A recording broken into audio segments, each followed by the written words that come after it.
Good afternoon, everyone. I have a quote that I'd like to share with you to start off, and that is that education is not the filling of a pail, but rather the lighting of a flame. Now, I'm sure that evokes all kinds of images for you, but the one that I'd like to focus on, that I take from that one, is that learning is not something that comes to us from the outside. Rather, it's something that's already inside us, a spark that needs to be sparked and then nurtured into a flame. This is easy to think of if you picture how babies learn.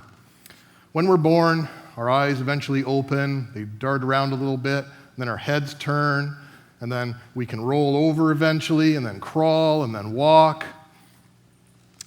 This is how we eventually and slowly expand our schema so that we're able to explore the world around us. Now, this is not just about physical development. This is about an innate human curiosity that we all have that both allows and requires us to make that physical development so that we can make sense of the world outside of ourselves. Now, I don't mean to suggest that we don't learn things from other people or from external sources. Of course we do. But it's important to make a distinction between getting information from somewhere and actually learning it, actually knowing it, as opposed to just knowing about it. And that's actually the crux of my talk today. I'd like to propose that if our education system doesn't make a shift, and I think right now it's focused more on knowing about than on knowing, if it doesn't make a shift to knowing from knowing about, we may have a little bit of difficulty in keeping our world turning, at least with us on it. And that's kind of important to me. So, if you could just recall for a minute a time when you really learned something, when you really got to the point where you know it, not just know about it, not just heard something that was interesting, but really internalized something. Try and do that if you can. Try and recall that time. And I'm betting that there's some common ingredients.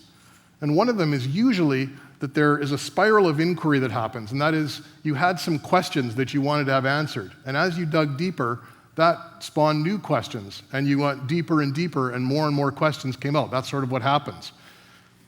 Another ingredient that you likely had is that there was a reason to learn it. There was an opportunity or some timing involved that made it very important. Sometimes we call this emergent learning opportunity because an opportunity emerged. It's very magic, the way English works.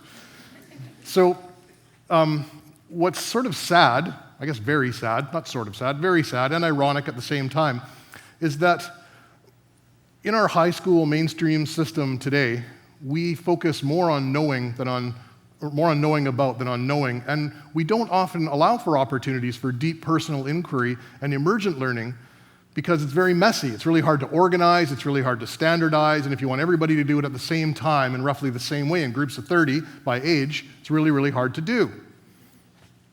So what I'm suggesting here is that there's probably a new paradigm and a new way of doing business. Now, before I get to what that is, think about individual people within the school system. Because we know so much about how adolescents learn, and we know that this inquiry is required and this emergent learning opportunity is required, and we know we're not giving it to them, it's already very easy to see that we're not likely going to hit that zone of proximal development, that sweet spot of learning where adolescents are actually able to really begin to know things. But even if you weren't concerned about the learning, we know that because of the mismatch between what school offers and what adolescents know they really actually need to learn, there's a growing level of depression and anxiety that's actually reaching epidemic levels in some parts of the world. And we're not immune to it here in Canada or in BC. And again, if you're not concerned about the ethics of messing up individuals, you just want to think about, is our learning serving our world, the needs of our whole world? I would suggest to you that it isn't. And that makes sense because the system we're in right now was developed about 150 years ago in a very different context and for a very different purpose. I'd like to pose to you a solution. And this solution is that we need to move away from the way we organize our learning right now in artificial subject silos and more towards something where we look at competencies. So in BC today, to graduate, we have our curriculum divided up into the typical subject areas, kind of like Jeopardy categories. And people have to check off several hundred outcomes in order to graduate.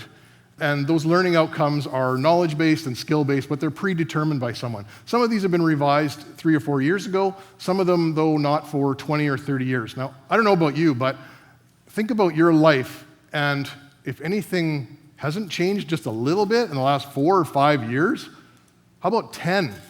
How about 30? I know some things have changed in my life since then. So then this brings up the argument of, well, all we really need to do is just update the canon of information that we're trying to ram into people's heads. If we could just modernize it, everything will be okay, won't it? Well, first of all, try to do that. Try to agree on what's important to include and what you can exclude. And it's very unlikely that you're going to get agreement very soon. But even if you did, there's a kind of Heisenberg uncertainty principle that kind of kicks in as soon as you touch pen to paper, which renders what you've just decided valid and relevant as invalid because the world is just changing so quickly. So if this is true, how can we ever have a relevant education system? Well, we can't. Not if we stay in the same paradigm, this knowledge of little bits, this knowing about as opposed to knowing, this filling of pails instead of lighting flames.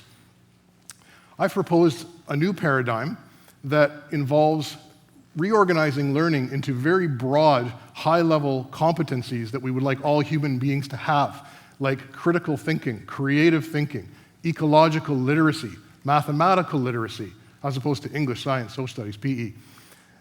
And then when those competencies are juxtaposed or put together with high-level learning objectives, this becomes very powerful because it gives those competencies some context. So I've proposed this system in more detail than I'm doing right now because I don't have the time to BC, and I would love to have our little school put out of business so that this becomes mainstream, and then I'd like to see it spread across the whole world. Yes, the world. Go big or go home, I figure. There's 2 reactions that I get. One of them is, well, of course, that's a great idea. We know all this stuff about learning. We know how the brain works. We know about adolescence. We know it's not working. Let's get on with it. And the other reaction is, you're a very dangerous and cynical anarchist. Please back away from my child and my education system. So I know I'm onto something.